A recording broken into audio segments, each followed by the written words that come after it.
It is now my great pleasure to introduce our next speaker, our nation's highest-ranking intelligence officer, Director of National Intelligence, James Clapper. In his role as DNI, Director Clapper leads the United States intelligence community and serves as the principal intelligence advisor to the President. General Clapper retired from a distinguished career in the U.S. Armed Forces in 1995 as a Lieutenant General in the U.S. Air Force and Director of the Defense Intelligence Agency. After working in the private sector for 6 years, General Clapper returned to government service in 2001 as the first civilian director of the National Imagery and Mapping Agency, known today as the National Geospatial Intelligence Agency. He then went on to serve as the Undersecretary of Defense on Intelligence before becoming DNI in 2010. Ladies and gentlemen, please join me in welcoming our Director of National Intelligence, General James Clapper. Welcome.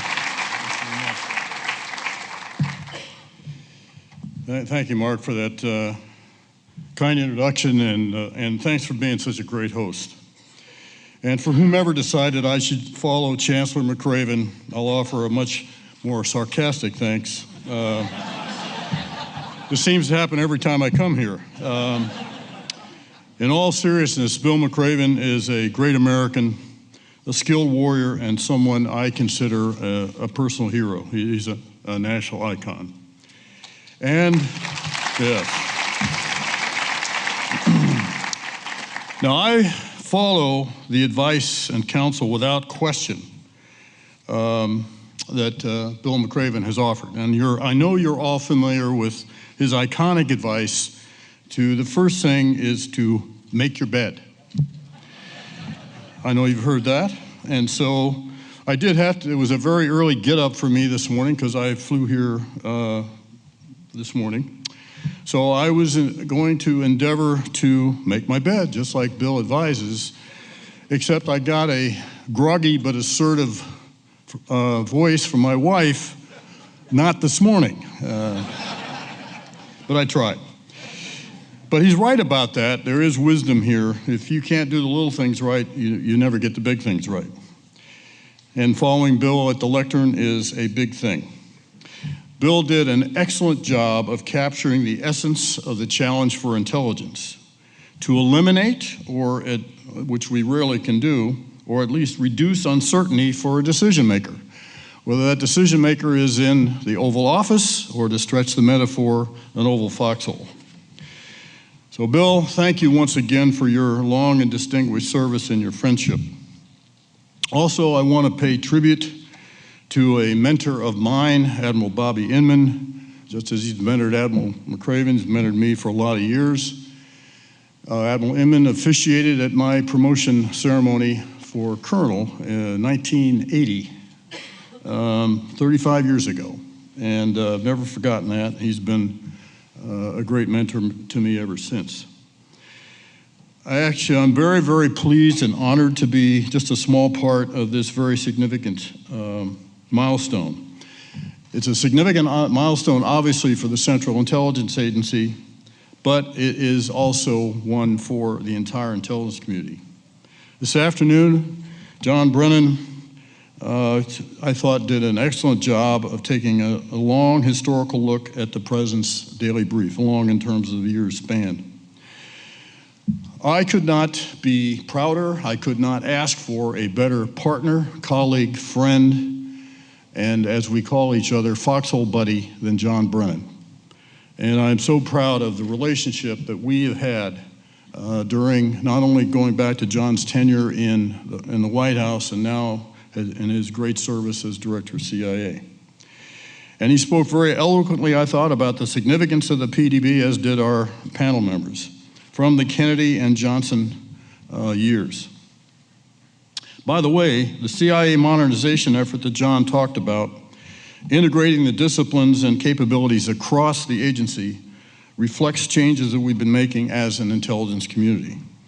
And they will make the agency faster and more responsive to world events. John's superb leadership in bringing these changes about has been tremendous. I could talk for hours about how these improvements at the CIA will make the entire IC better. But I recognize I'm the last keynote speaker, and I'm standing between you and the reception, so I won't. So today, we've, of course, focused on a single, vital daily intelligence product. PDBs, as you've heard, are at the apex of the intelligence production food chain. And I don't think any other nation on the planet would look back, open and expose intelligence work or the significance of what we're declassifying. But one of my major takeaways from the controversies of the past few years has been that, yes, we have to protect our secrets, our sources and methods, our tradecraft, but we do have to be more transparent about the things that we can talk about. Because although for most of my 52 or so years in the intelligence business, we haven't talked publicly about our work, at least very much. Now I think the American public expects us to talk about how we're using the power of U.S. intelligence responsibly.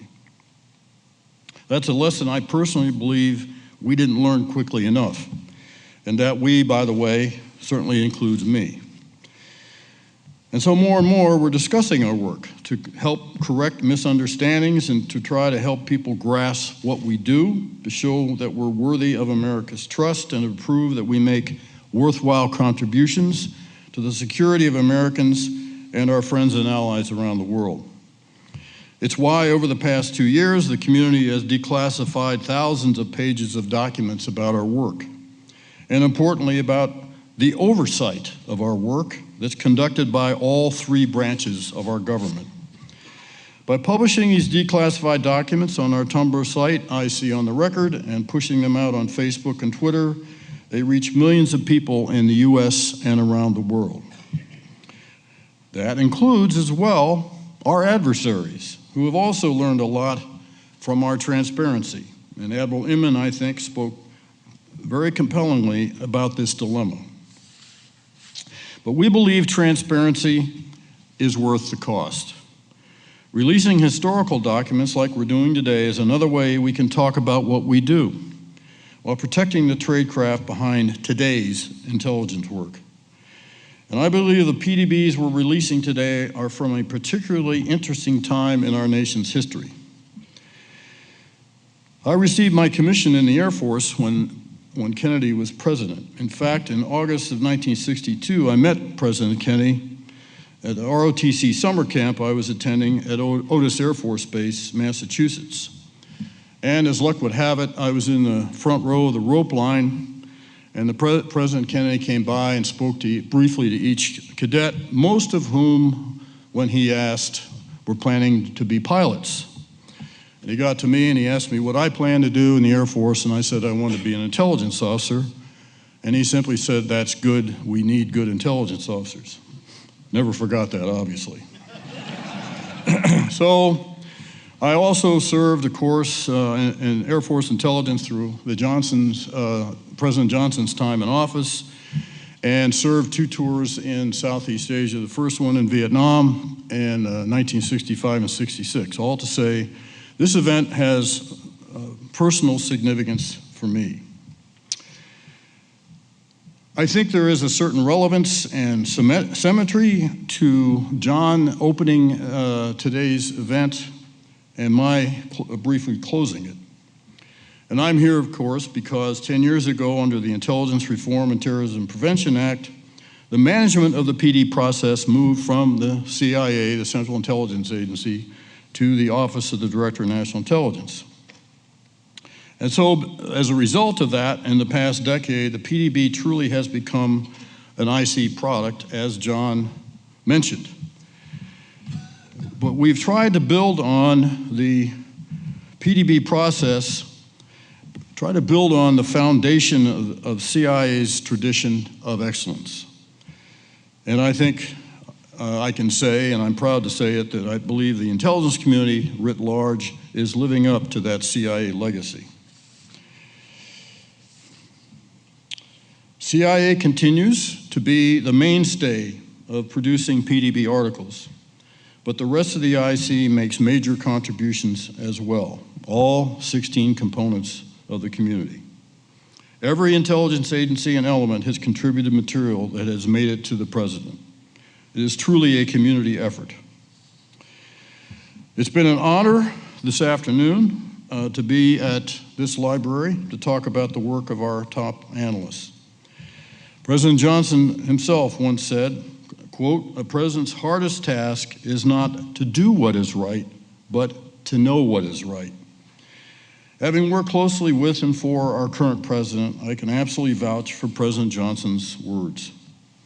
Knowing what is right, deciding what is right is the president's hardest task. And the IC can't decide for him what is right. We wouldn't want to. But when it comes to national security, it is our job to give him the intelligence he needs to help make those hard decisions. I can also vouch that our current president is a faithful and voracious consumer of intelligence.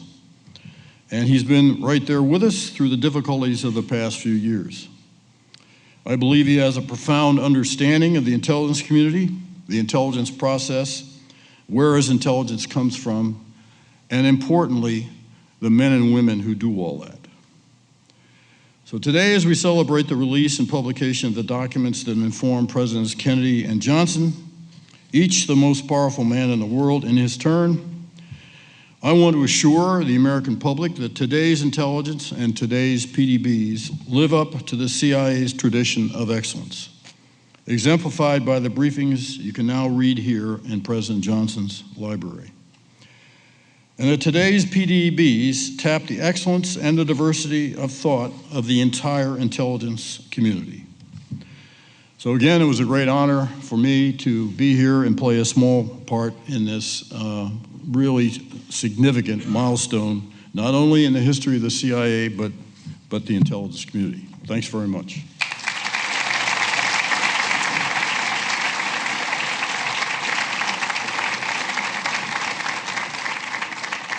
Thank you very much, General Clapper.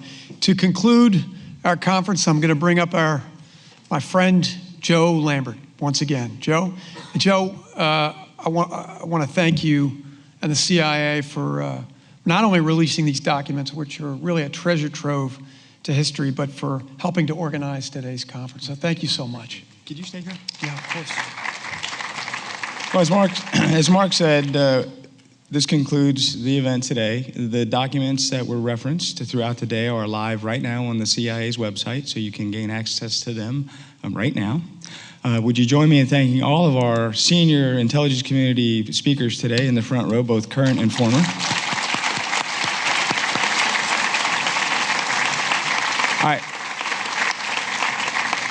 I think they did a terrific job giving you insights into the PDB and the process. And as a thank you, we have a small token of our appreciation we'd like to give 3 organizations. So if I could ask for those right now. So the first one is for Mark Updegrove and the LBJ Library for your help. It is a nice piece of crystal that has the CIA seal and today's event on it. Mark, thank you. Thank you so much.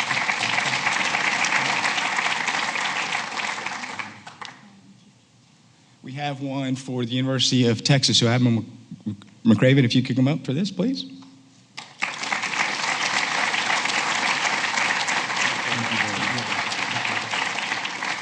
And we have one for the Association of Former Intelligence Officers. So Jim Hughes, if you're in the audience, could you please come up?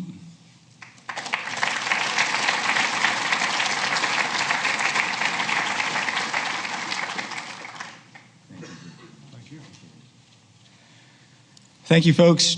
Safe travels home.